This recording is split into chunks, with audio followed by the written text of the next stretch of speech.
The early morning sun struggled to penetrate the worn curtains of her modest apartment, casting patterns of dusty light onto the vinyl flooring. Cynthia Ramirez, a nurse of 31, whose smile possessed the rare power to soothe the heaviest of hearts, was preparing for yet another grueling day. Her hands, which had soothed countless wounds and held many others in their final moments, trembled slightly as she pulled her dark hair back into a tight ponytail. The scent of inexpensive coffee permeated the air, a familiar comfort in the solitude of her mornings. Cynthia worked tirelessly at Briarwood Community Hospital, a humble yet essential facility nestled deep in the foothills of the Sierra Nevada mountains. She was the unwavering backbone of the pediatric oncology ward, a figure of profound tenderness and resilience for her young patients and their often distraught families. Every single day felt like a brutal struggle against pain and overwhelming fear, yet Cynthia always managed to find the strength to face it, fueled by an unshakable faith and a pure, honest love for those she cared for. Her savings, meager despite years of demanding labor, were almost entirely devoted to the astronomical medical expenses of her younger sister, Michelle Lee, a vibrant 14-year-old girl who suffered from severe chronic kidney disease and required thrice-weekly dialysis sessions. Cynthia's life was a silent, continuous act of sacrifice, a tiny, flickering yet persistent flame in the vast surrounding darkness. A few hundred miles away, in the wild and rugged high country of Sequoia National Forest, Brandon Carter was waking up long before the first hint of dawn. He was 37, his body chiseled and hardened by years of battling ferocious wildfires, his face etched by harsh sun and the scars of relentless, grinding labor. His eyes, a deep, piercing blue like the sky after a severe summer storm, carried the heavy weight of countless lives saved and tragedies narrowly averted. Brandon was an elite mountain firefighter, a man of few but impactful words, yet possessed of an iron determination. He commanded a seasoned crew tasked with containing the savage, uncontrolled flames that perpetually threatened the expansive wilderness areas. His entire life was defined by danger, raw courage, and an absolute non-negotiable commitment to protecting human life and the natural landscape. However, beneath this stoic, heroic exterior, Brandon carried the searing pain of a profound personal loss. His only daughter, Lily, named for the lilies that grew wild on the slopes he protected, had passed away just over 7 years prior from a devastating swift leukemia, a tragedy that had violently torn apart his marriage and left a gaping, desolate void in his soul. Since then, Brandon had retreated deeply into his work, converting his unmanageable grief into the singular fuel for his relentless dedication. His home, a rustic but surprisingly warm cabin, smelled perpetually of pine resin and strong black coffee. On the mantelpiece, a framed photo of Lily smiling brightly, her hair the color of ripe wheat, served as a constant, aching reminder of life's profound fragility and the crushing strength of a love that was agonizingly lost. Fate, in its usual cruel and ironic fashion, was rapidly preparing to intertwine their vastly different paths. Briarwood Community Hospital was grappling with a particularly virulent flu epidemic that strained its already critically limited resources past the breaking point. Cynthia was consistently working shifts that stretched to 16 hours, sometimes even longer, barely allowing herself a few hours of sleep between rotations. Her immune system, severely weakened by the sustained stress and exhaustion, finally began to fail. One late afternoon, while gently helping a small boy eat his applesauce, a sudden, powerful wave of dizziness hit her, followed by a sharp, agonizing pain across her chest. She initially dismissed it as simple fatigue, a desperate warning from her overworked body. But the pain stubbornly persisted, growing in sharp intensity over the next few days. She developed a cough, dry and persistent, which quickly left her completely exhausted. Her colleagues, genuinely concerned, insisted she undergo comprehensive testing. Cynthia resisted, dreading both the cost and the time away, but the professional pressure ultimately proved too much to ignore. The test results came back one agonizing week later. Dr. Pamela Green, a respected oncologist and a close friend of Cynthia's, was the one who delivered the catastrophic news. The tone of her voice, normally steady and confidently assured, was now laced with an unbearable sorrow. "Cynthia," Pamela began, her eyes locking onto hers with deep compassion, "the diagnostics are extremely complex. You have a rare and frighteningly aggressive form of viral myocarditis. Your heart muscle is severely inflamed, and the damage is already considerable. Cynthia felt the very ground beneath her feet dissolve into nothing. A deafening, panicked ringing filled her ears. Pamela continued, her voice soft but firmly resolute. We have done absolutely everything within our power to stabilize the situation, but the progression is terrifyingly fast. Without an immediate heart transplant, and Cynthia, there are simply no compatible donors available on the urgent registry. I can't give you much time, perhaps 3 days at the absolute maximum. The chilling word 3 echoed in the cold silence of the room like a funereal tolling bell. 3 days. That was all she had left. Not to achieve her remaining dreams, but merely to come to terms with the inevitable, to find a way to say goodbye to Michelle, her little sister, her sole remaining family. A primal fear seized her throat, cold and utterly suffocating. Her fear wasn't for herself, but entirely for Michelle, who would be left utterly alone without her support, without the nurse who had been her sole crutch and emotional pillar. Tears flooded her eyes, tears of profound despair and bitter injustice. She, who had dedicated her entire life to saving and caring for others, was now faced with her own imminent end, entirely helpless. The crushing feeling of abandonment washed over her. Why her? Why now, when Michelle still needed her so desperately? Her commitment to faith was profoundly tested. Meanwhile, miles away in the mountains, Brandon was facing his own inferno. A devastating wildfire had ignited near Lake Isabella, threatening thousands of acres of ancient forest and several small, isolated communities. The winds were vicious, the terrain brutally steep, and the fire spread with terrifying speed. Brandon and his crew had been relentlessly fighting for 48 straight hours, wrestling with the flames, coordinating resident evacuations, and desperately carving out fire containment lines. The smoke burned his eyes and choked his lungs, yet Brandon showed no visible sign of cracking. He was the granite rock upon which his entire team depended. However, the sheer intensity of the situation and the critical lack of sleep were beginning to take their toll. A crucial tactical decision earlier that day had gone horribly wrong due to a bureaucratic delay, leaving a section of his crew briefly trapped and under the immediate threat of an unexpected blow-up. Brandon had managed to extract them, but the professional tension was at its breaking point. As the sun began to set, painting the sky with fiery orange hues that perfectly mirrored the fire's rage, Brandon received a call from his frustrated supervisor. "Brandon, we have to pull back on the northern flank. The wind is shifting violently, and the fire is completely uncontrollable. You have 15 minutes to pull everyone out and redeploy your men." A cold, deep anger flared up inside him. An evacuation plan had been foolishly delayed the day before due to red tape, and now lives were on the line, innocent lives, entire families. He thought of Lily again, of the paralyzing helplessness he felt facing her illness. He blamed himself, though he knew logically it wasn't his fault. In that moment of overwhelming stress and exhaustion, a flash of pure, blind rage erupted. He slammed the phone down violently, his face strained, his fists tightly clenched. His singular mission was to protect, to save, and the very idea of abandoning an entire threatened area filled him with an impotent fury. That same evening, back at Briarwood Hospital, Cynthia stood quietly by Michelle's bedside. The 14-year-old, pale but still managing a small, brave smile, was drawing intricate unicorns on a notepad.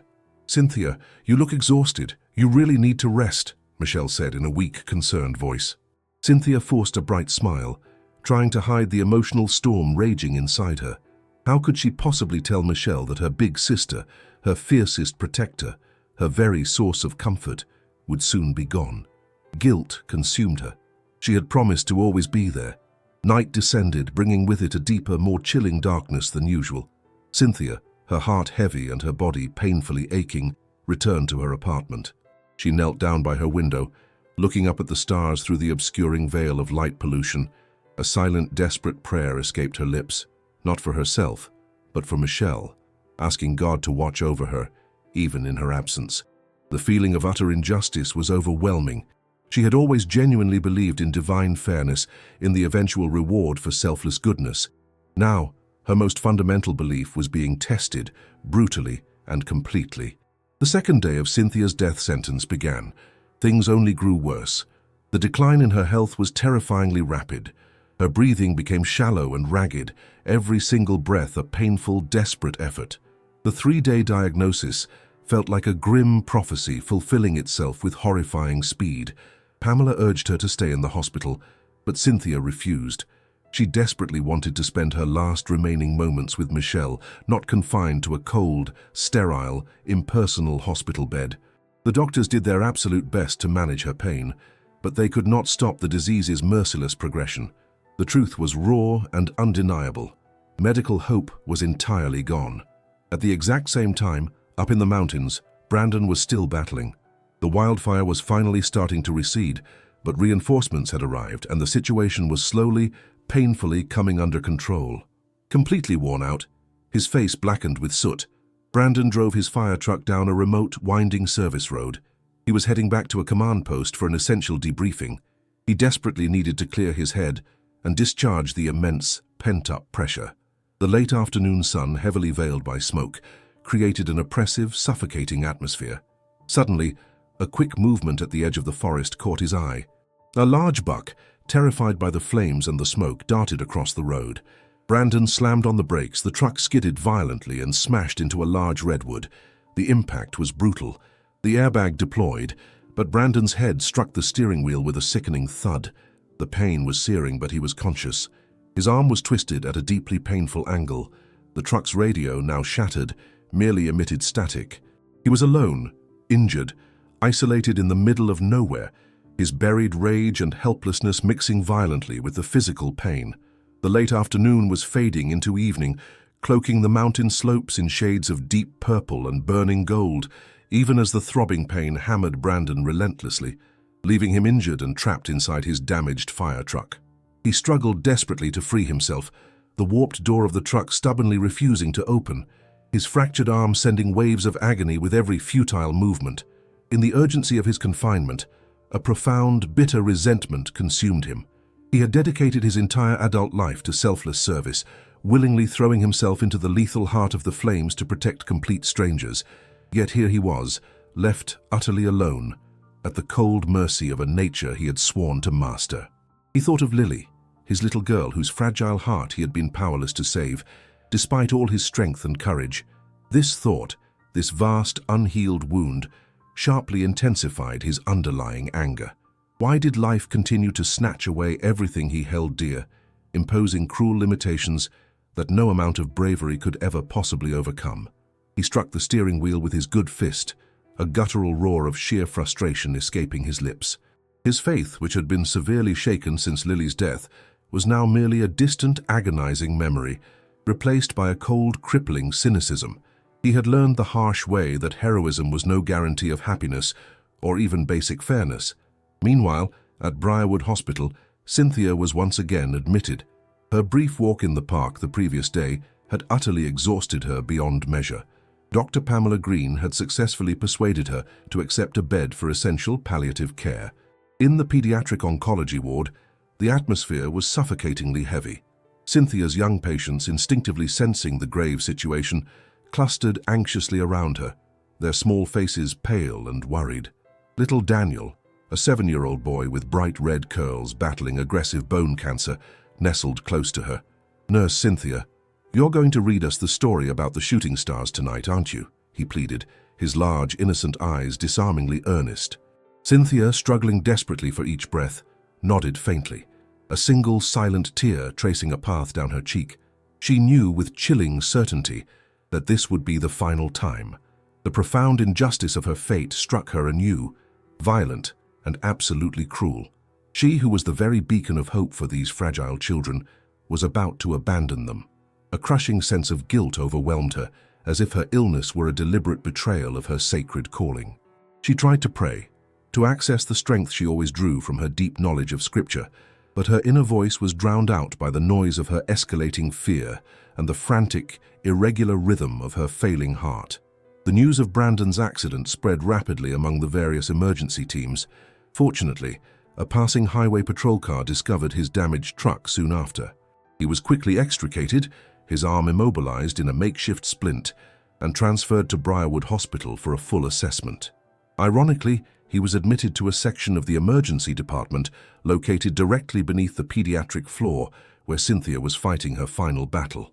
Physically, Brandon would fully recover. It was his internal core that was most severely damaged. His soul. The attending physician, Dr. Allen, attempted a brief, supportive conversation. "Commander Carter, you were incredibly lucky, but you need to rest. Your team needs you, but for now your focus must be on yourself." Brandon responded with a cold, almost aggressive dismissiveness. "Luck doesn't exist, Doctor. Only statistics. And my team will manage without me. The mountain never stops." He adamantly refused any strong painkillers, preferring the strict control over his own pain to the perceived weakness of relying on medication. He summarily dismissed Dr. Allen with a curt wave of his good hand, retreating completely into his self-imposed defensive cloak of solitude. However, Brandon's presence at the hospital could not go unnoticed. His reputation preceded him, and all the staff immediately recognized the famous local hero.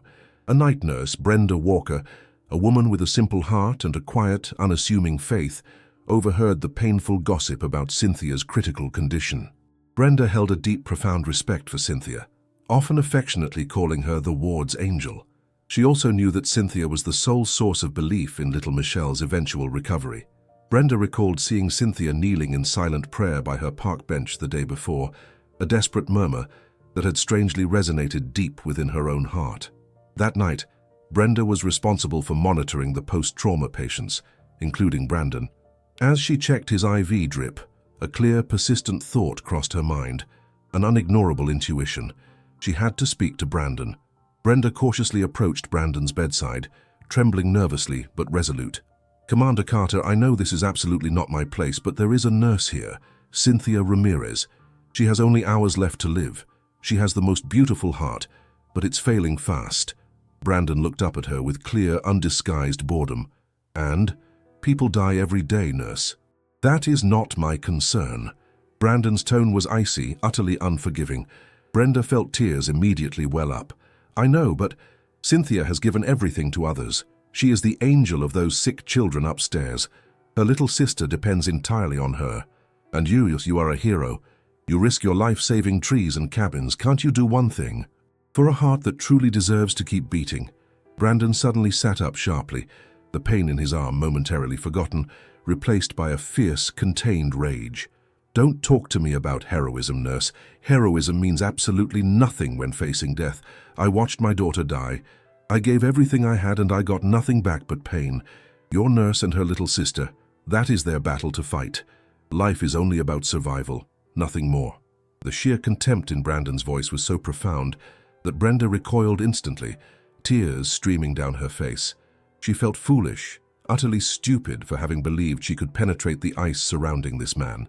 Brandon, for his part, instantly felt a terrible wave of self-loathing. His own brutal words had been unintentionally cruel, but the immense pain that gnawed at his core had found an easy target.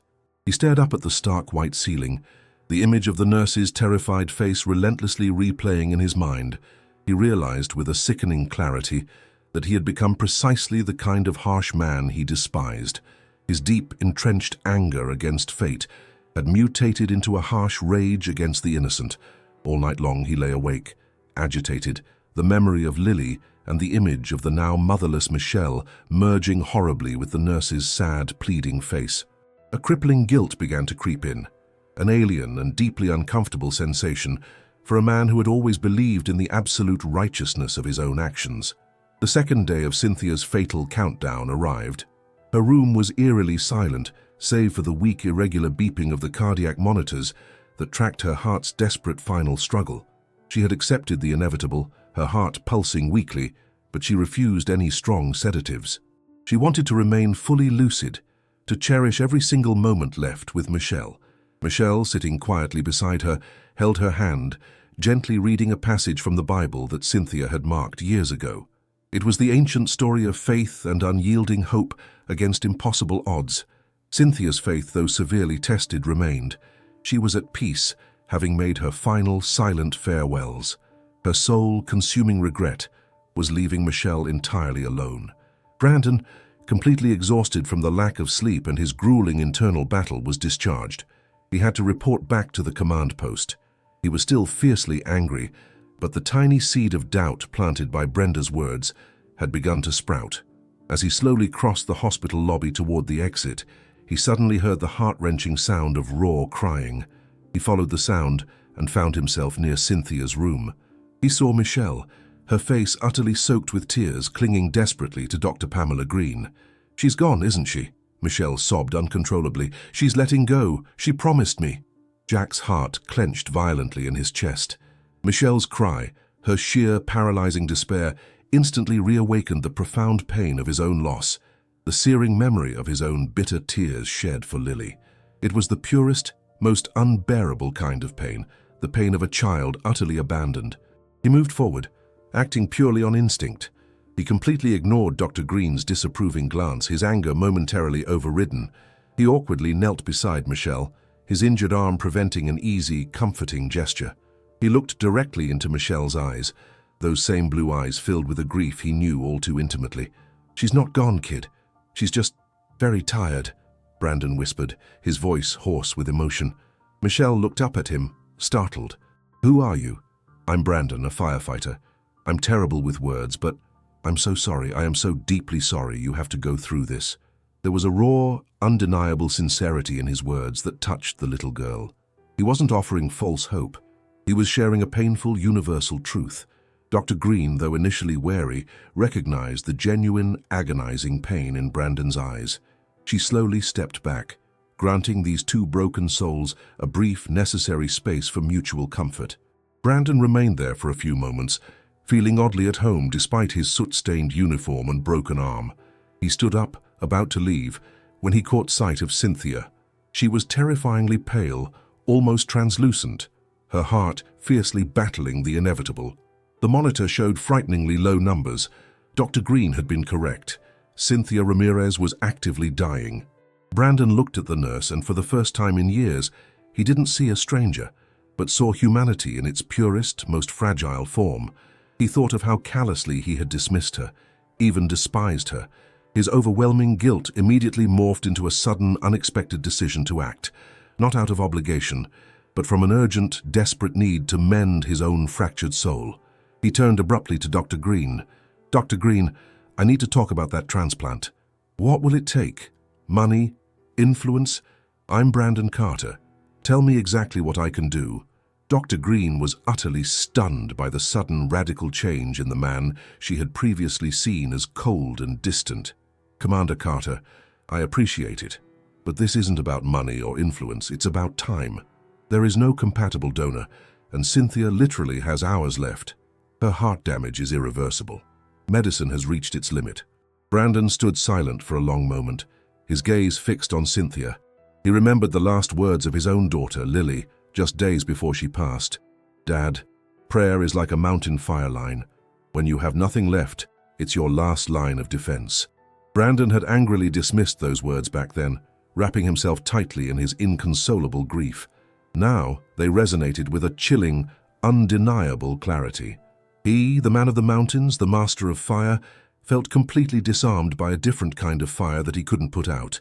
It was time to try the absolute last line of defense. He walked resolutely toward Cynthia's bed, ignoring the surprised and disbelieving gasps of Dr. Green. He gently took Cynthia's hand, those hands that had given so much life and comfort. His own hands, calloused and rough, felt strangely comforting wrapped around the nurse's delicate one. Brandon closed his eyes. He, the man of cold science and hard facts, began to pray. Not a formal rote prayer, but a desperate, white-hot cry from the depths of his soul, addressed to a God he had utterly rejected for years. He prayed for Cynthia, for Michelle, for the very possibility of a miracle. He prayed for the love he had brutally suppressed and the faith he had so foolishly abandoned. In the hospital room, now enveloped in the soft, fading light of twilight, the silence was overwhelming, broken only by the weak, irregular beeping of the failing cardiac monitor. Brandon Carter, the rough, battle-hardened mountain firefighter, held Cynthia's hand, his body trembling not from fear but from the immense raw power of the emotion he had so fiercely suppressed for too many years. His prayer, that agonizing cry from the depths of his soul, was no mere formal plea but the profound confession of a man who had deliberately killed his faith and who, standing at the edge of despair, now begged for its return. He didn't demand a cure, but rather pleaded for meaning, a reason for the goodness embodied by Cynthia not to be extinguished, and for the young Michel not to face the devastating solitude that he himself had let consume his own soul after Lily's passing. His eyes remained tightly closed, a sudden, fierce fire of genuine feeling consuming the cold cynicism that had been his constant companion.